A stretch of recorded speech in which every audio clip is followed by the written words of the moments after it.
Alors, dans cette vidéo, on va parler du triangle de Karpman. Alors pour moi, c'est une grande révélation et c'est quelque chose qui m'a permis de comprendre ma posture et les enjeux dans le lien à l'autre. Et on ne peut pas parler de communication animale ou d'écoute sensorielle sans parler de notre lien et de notre relation à l'autre. Alors l'autre, ça peut être son animal, ça peut être l'animal de quelqu'un d'autre et ça peut être aussi le gardien d'un animal. Donc, dans cette relation, eh bien, Karpman a mis en exergue un dysfonctionnement qui est très, très, très, très courant, dont il est donc question ici, un dysfonctionnement dans la relation. Donc, on parle d'analyse transactionnelle et il parle de 3 postures différentes qui se nourrissent les unes des autres. Il y a la victime, le bourreau et le sauveur. Donc, quand on est dans un lien dysfonctionnel, c'est un lien dans lequel on y intègre des émotions, dans lequel on y intègre nos blessures, nos doutes, nos peurs, nos craintes, voilà, dans lesquelles on n'est pas pleinement ouvert dans le cœur, dans l'ouverture pleine à l'autre, mais où se jouent en fait des comment dire, il y a des trucs qui se jouent quoi, voilà, et qui sont pas forcément sains entre guillemets. À savoir que ce triangle de Karpman, il est très, très, très, très, très courant. Que ce soit pour vous, pour moi, pour n'importe qui, en fait, il est très présent et partout. L'idée dans cette vidéo, c'est de vous faire prendre conscience des jeux qui s'opèrent et que vous-même vous puissiez prendre conscience de la posture que vous êtes en train d'adopter, en sachant que on passe de la posture de la victime à celui du bourreau et à celui du sauveur, comme ça, de l'une à l'autre, et que les personnages qui sont intégrés dans ce process, eh bien, bouge de posture, change, et ça peut changer très vite ou très lentement, enfin voilà. Mais dans tous les cas, pour rentrer dans ce triangle de Karpman, il faut nécessairement un sauveur, une victime et un bourreau. Alors, la victime, c'est pas par hasard que j'ai mis un chien ici, parce que quand on fait de la com animale, très souvent, je dis bien très souvent, quand on communique avec son animal, c'est différent. Mais quand on est en triangle avec un gardien, un animal et nous, très souvent l'animal, c'est la victime. Très souvent. Euh, voilà. Il est perçu comme le pauvre, la pauvre. On a de la peine pour l'animal. On est souvent même en empathie. Hein, c'est pour ça que ça revient souvent dans la com animale. On est en empathie. Mais ce dont on ne se rend pas compte, c'est que dans cette posture par rapport à la victime, eh bien en fait la victime elle est minimisée, c'est-à-dire qu'elle est rabaissée. La victime, c'est celle qui n'est pas capable de. Voilà, elle n'est pas capable, elle a forcément besoin de soutien et elle est forcément sous l'emprise d'un bourreau. Donc c'est la posture basse du triangle et dans un élan de contribution, d'aide, etc., eh bien on a une forte tendance à mettre l'autre dans une posture de victime qui énergétiquement l'affaiblit et la rend moins en capacité de. Alors, bien sûr que la victime, vous la mettez dans cette posture-là, mais pour que le triangle fonctionne, ben, il faut qu'elle soit aussi d'accord pour être dans cette posture. Donc ensuite, bah, il y a le bourreau, quoi. Le bourreau, c'est celui qui peut être le gardien, hein, voilà. Ou si par exemple, je donne l'exemple des animaux qui sont maltraités en élevage industriel, hein, eh bien, on va dire que le bourreau, bah, c'est les éleveurs qui maltraitent leurs animaux, qui les élèvent dans des conditions atroces et qui les mettent à l'abattoir. Voilà. Et c'est très intéressant parce que justement, il y a quelques heures, là, j'avais un retour dans une formation d'une personne qui a fait une com avec les animaux domestiques, chose que je demande de manière assez récurrente, et qui a stipulé, comme bon nombre d'ailleurs l'ont trouvé aussi, enfin ont eu cette information-là, que les animaux domestiques étaient très nombreux et qu'ils avaient finalement une capacité à changer les choses de par leur nombre et de par leur capacité à penser et à créer par la pensée. Voilà, c'est ce qu'ils sont, semble-t-il, des précurseurs en fait du changement qui est en train de s'opérer, le fait qu'il y ait de moins en moins de gens qui mangent de viande, le fait que leur cause soit de plus en plus entendue, ils ont eu leur rôle à jouer là-dedans. Voilà.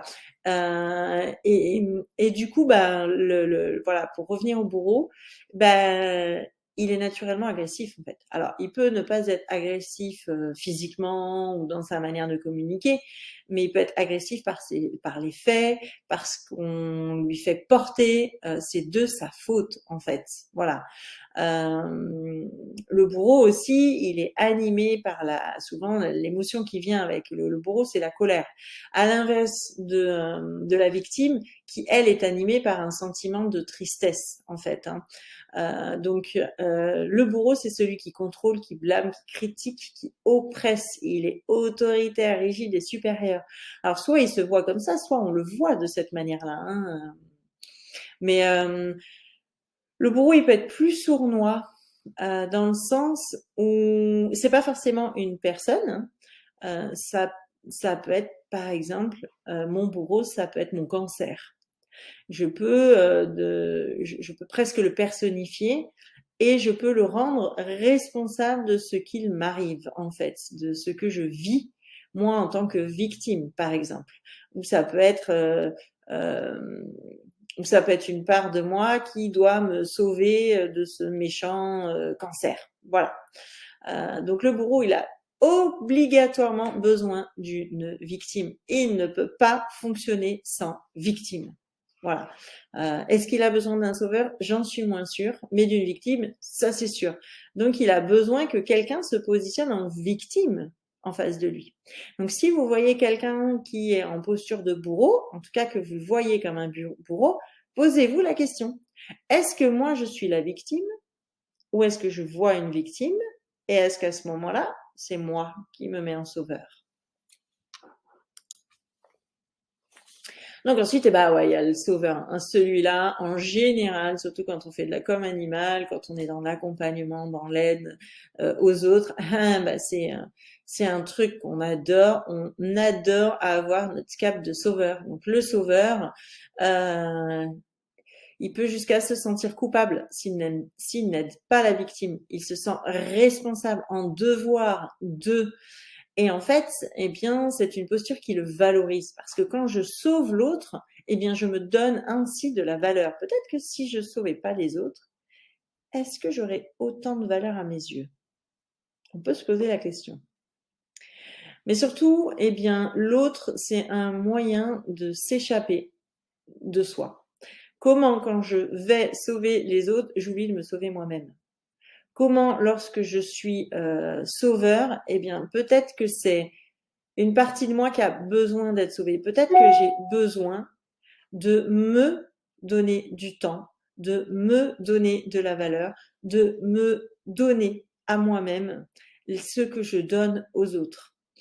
Le sauveur, il est comme le bourreau, en posture haute.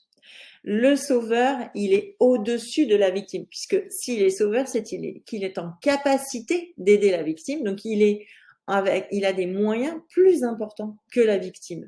Donc il est toujours en position haute, et lorsqu'il se positionne en posture haute, forcément, qu'est-ce qu'il a tendance à faire? À baisser celui qui est en face, là en l'occurrence la victime.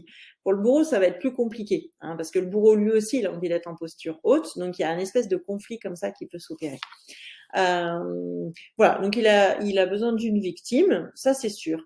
Mais en général, s'il y a une victime, il y a forcément un bourreau, puisque victime, elle est forcément victime de quelque chose d'extérieur, quelque chose d'autre. Voilà, donc je vous invite vraiment réfléchir à ce triangle de Karpman.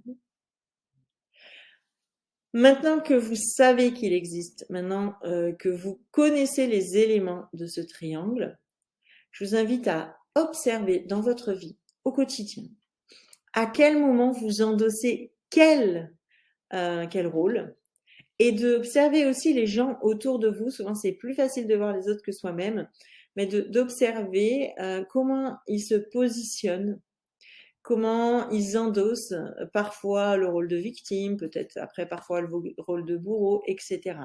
Mais ce qui est vraiment intéressant, c'est de voir ces différents personnages, comment vous dire, de vous familiariser avec ces personnages, de les comprendre et de voir ensuite comment vous avez tendance à